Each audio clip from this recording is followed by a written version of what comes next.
Assalamualaikum warahmatullahi wabarakatuh. Apa kabarnya anak-anak hebat? Mudah-mudahan kalian dalam keadaan sehat walafiat.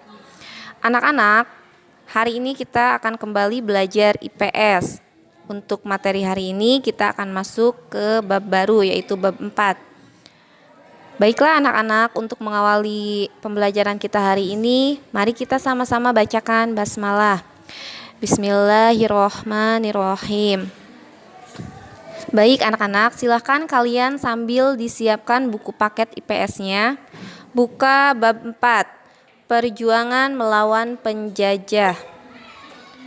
Adapun tujuan pembelajaran yang harus kalian capai adalah yang pertama, menjelaskan perjuangan para pendahulu pada masa penjajahan bangsa Eropa hingga Jepang. Yang kedua, menjelaskan perjuangan tokoh-tokoh penting dalam mengusir penjajah. Nah, baik anak-anak, kita akan masuk ke dalam subbab pertama, yaitu penyebab terjadinya penjajahan di Indonesia. Anak-anak, tentu kalian tahu bahwa di masa lalu Indonesia itu pernah dikuasai oleh bangsa asing. Bangsa yang pernah menjajah Indonesia yaitu bangsa Portugis, Spanyol, Inggris, Belanda, dan Jepang. Penjajah datang untuk menguasai wilayah Indonesia. Mereka juga berusaha menguasai hasil bumi Indonesia demi keuntungan negaranya. Selama masa tersebut, rakyat Indonesia berusaha melawan.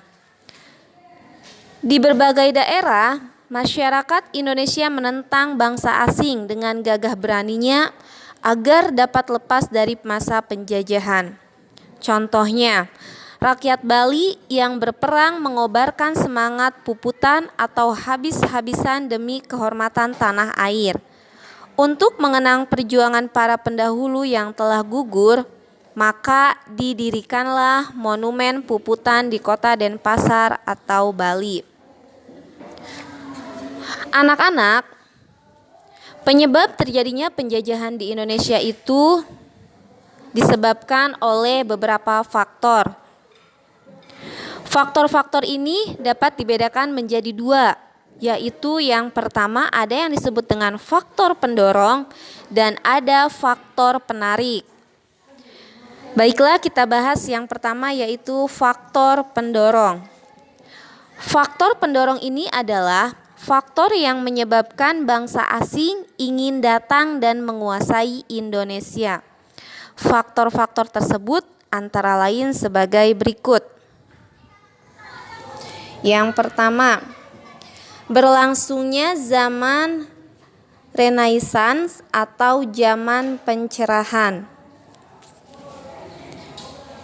Pada zaman ini, ilmu pengetahuan baru berkembang pesat, termasuk dalam bidang sains, geografi, dan teknologi maritim.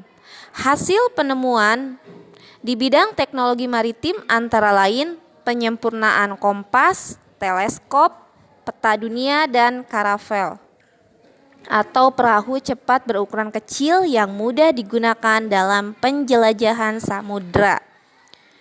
Yang kedua, yaitu berkembangnya teori heliosentris dari Nicholas dan didukung oleh Galileo Galilei. Teori heliosentris menyatakan bahwa bumi berbentuk bulat seperti bola. Bangsa Eropa lantas berlomba-lomba melakukan penjelajahan samudra untuk membuktikan kebenaran teori ini.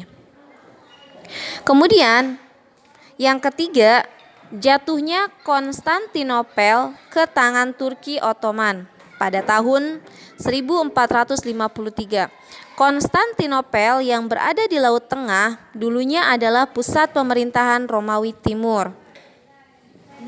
Kemudian yang keempat, adanya semangat bangsa Eropa untuk mewujudkan misi 3G. Gold artinya emas. Artinya ambisi untuk mencari kekayaan bagi bangsa Eropa di dunia baru. Glory artinya mencari kemuliaan dalam bidang sosial dan politik. Salah satu caranya melalui penaklukan wilayah baru. Dan yang ketiga ada gospel, adalah misi untuk menyebarkan ajaran Nasrani ke dunia baru. Nah, jadi itu penyebab yang pertama adanya faktor pendukung. Ada 4 poin ya. Kemudian yang kedua, faktor yang menyebabkan terjadinya penjajahan di Indonesia ini adalah faktor penarik. Faktor penarik ini adalah faktor yang memungkinkan bangsa asing masuk dan menguasai wilayah Indonesia. Faktor-faktor tersebut antara lain sebagai berikut. Yang pertama, kekayaan alam yang dimiliki wilayah Indonesia, khususnya berupa rempah-rempah. Tidaklah mengherankan, begitu menemukan sumber rempah-rempah di Indonesia, bangsa Eropa menjadikan wilayah negara kita sebagai tujuan penaklukan, ya. Karena di Indonesia ini kaya akan rempah-rempahnya. Contohnya ada lada, ada cengkeh, ada pala, ada jahe, dan ada kayu manis yang sangat menarik minat bangsa Eropa, ya. Kemudian yang kedua, terbukanya hubungan perdagangan. Nah, letak wilayah Indonesia yang strategis ini sangat mendukung untuk dijadikan pusat perdagangan internasional. Kebanyakan rakyat dan kerajaan di Nusantara juga bersifat ramah dan menyambut baik kedatangan bangsa asing. Nah, keramahan ini memungkinkan bangsa asing yang awalnya hanya berniat berdagang menjadi lebih mudah menguasai Indonesia, ya. Di sini contohnya ada pelabuhan Sunda Kelapa yang menjadi tempat yang pertama kali Portugis datang di Pulau Jawa. Kemudian yang ketiga, masih kurangnya rasa persatuan dan kesatuan. Pada masa lalu, wilayah Indonesia secara umum masih disebut Nusantara. Nusantara itu terdiri dari banyak kerajaan yang masing-masing masih bercorak kedaerahan. Akibatnya, bangsa asing dapat mengadu domba antara satu daerah dan daerah lain dengan mudah. Perpecahan antar daerah yang terjadi menguntungkan penjajah sehingga dapat menguasai Indonesia.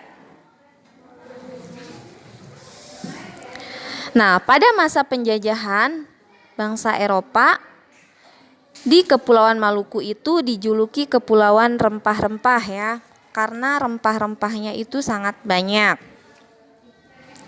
Anak-anak, jangan lupa kalian baca-baca juga buku paketnya ya. Di bab 4 ini yaitu dari halaman 110 sampai dengan 112. Baiklah anak-anak, kita akhiri dulu pembelajaran kita hari ini. Mari kita tutup pembelajaran hari ini dengan sama-sama bacakan hamdalah ya. Alhamdulillahirabbil alamin. Wassalamualaikum warahmatullahi wabarakatuh.